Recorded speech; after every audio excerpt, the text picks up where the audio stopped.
Bob Mosier, and I teach sculpture at the John Cooper School. I think it's vitally important for people in the visual arts to be making art.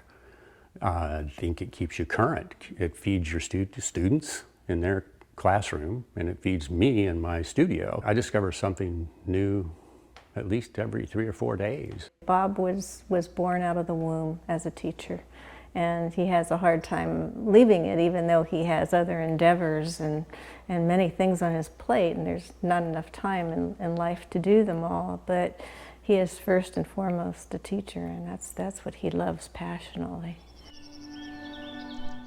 We as people need to know we're creative, that we can take from nothing and make something. And that's the thing I think I get the most kick out of at school, is when a student makes something they couldn't imagine they were ever going to make.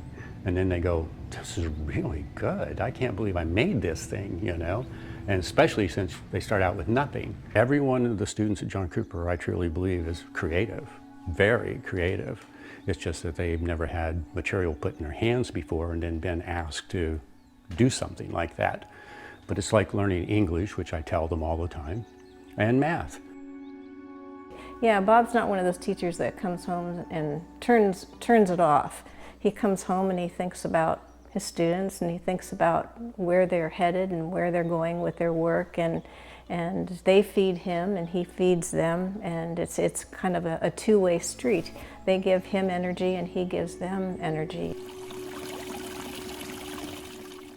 I was talking about metaphors and symbols, and how we, two symbols like the tortoise and the hare, the really simple idea that builds a metaphor. And one of the students, Alex Miller, I remember all this time later, raised his hand and said, you forgot trace, that part of when humanity and human beings go through the world and what they leave behind at the detritus. And I was like, oh, Toto, we are not in Kansas anymore. 12 years ago when I took over as department chair, we had 3 computers in the art barn. Now we have 97s, putting those tools just in front of the kids. And that excites their curiosity. My advocation is teaching, and I've never wanted to give that up.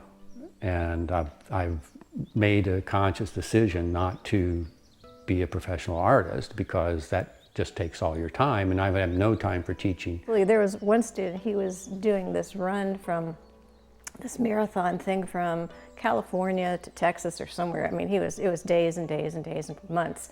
And he stopped in the middle. He called Bob, and he just wanted to let Bob know how much, what Bob did for him, how much that meant to him, and how it changed his life.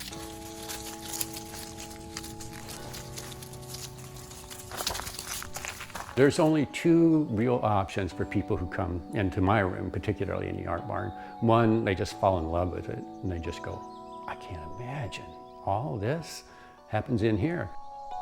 And the other is, this must be a dangerous place to be in. It makes me nervous. And sometimes I think Mike used to break out in hives, when he would come in. So he would only come to the door and go, Bob, are you in there? Kind of a thing. So, but he's a real supporter of what we do, obviously. Even people who, at the end, when our students are graduating, go, I remember the trip, the tour, and coming to the art barn. And that's when I knew I wanted my kid to come here.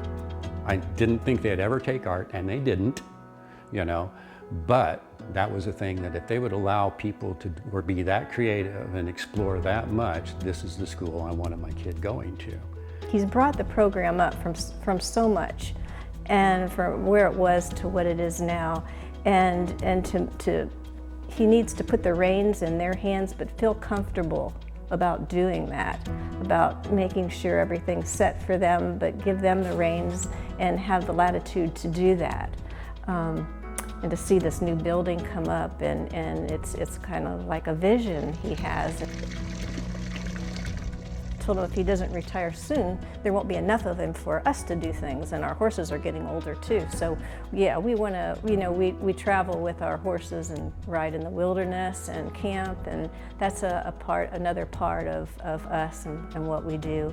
And Bob takes his art with him. I take my watercolors with me, but usually I'm reading a book or sleeping, but Bob has his sewing machine out there under the camp thing, and he's got his extension cords going to the camper, and he's there after we ride. He's out there making art in between riding.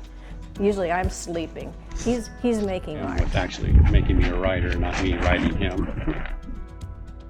Dr. Larry Dodd, he would pull out a piece of cardboard that he had written problems down when he was a graduate student working on his PhD that he still hadn't solved. And he would sit there and puzzle over those while I was drawing in my sketchbook. So that's the kind of teacher, right? I mean, these people are as curious as the students. They're still learning stuff, they're still doing stuff. It's just, you know, I don't know, every time we have a new group of hiring people, I keep thinking they can't get better people than what we got in that last group, and yet we do. It just keeps getting better. And the same thing for the school, that I think for the visual arts department, the best years are still ahead.